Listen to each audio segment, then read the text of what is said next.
Hello friends, welcome to channel കെമലോസ്. അപ്പോൾ ഇന്ന് പറയാൻ ഉദ്ദേശിക്കുന്നത് കൂളിങ്ങിനായിട്ട് ബന്ധപ്പെട്ട കാര്യമാണ്. കാറിൻ്റെ ഗ്ലാസ്സിൽ നമ്മുടെ നാട്ടിൽ കൂളിംഗ് ഒട്ടിച്ച് കഴിഞ്ഞാൽ എം ഇ ഡി ആയാലും പോലീസായാലും ഫൈൻ അടയ്ക്കുകയും ചെയ്യും. അപ്പോൾ ഇവിടെ എന്ന് പറഞ്ഞു കഴിഞ്ഞാൽ എൻ്റെ കാറിൻ്റെ നിങ്ങൾക്ക് കണ്ടാൽ മനസ്സിലാവും, പുറകിലെല്ലാം ഞാൻ കൂളിംഗ് ഒട്ടിച്ചിട്ടുണ്ട്. കണ്ടോ, പുറകിൽ ഞാൻ കൂളിംഗ് ഒട്ടിച്ചിട്ടുണ്ട്. എന്നാൽ സമയം ഫ്രണ്ടിൽ ട്രാൻസ്പെറൻ്റ് ആണ്.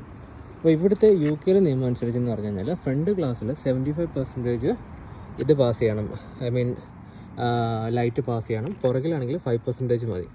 അപ്പോൾ പുറകിലാണ് ഒന്നും കാണത്തില്ല, അകത്ത് എന്താണെന്ന് പോലും കാണത്തില്ല. ഫ്രണ്ടിലാണെങ്കിൽ നമുക്ക് കാണാൻ പറ്റും, ഡ്രൈവർ സീറ്റും കാര്യങ്ങളും കാണാൻ പറ്റും. അപ്പോൾ നാട്ടിലെ MVD പറയുന്ന റൂൾസ് എന്ന് പറഞ്ഞു കഴിഞ്ഞാൽ തലടിക്കരുത്.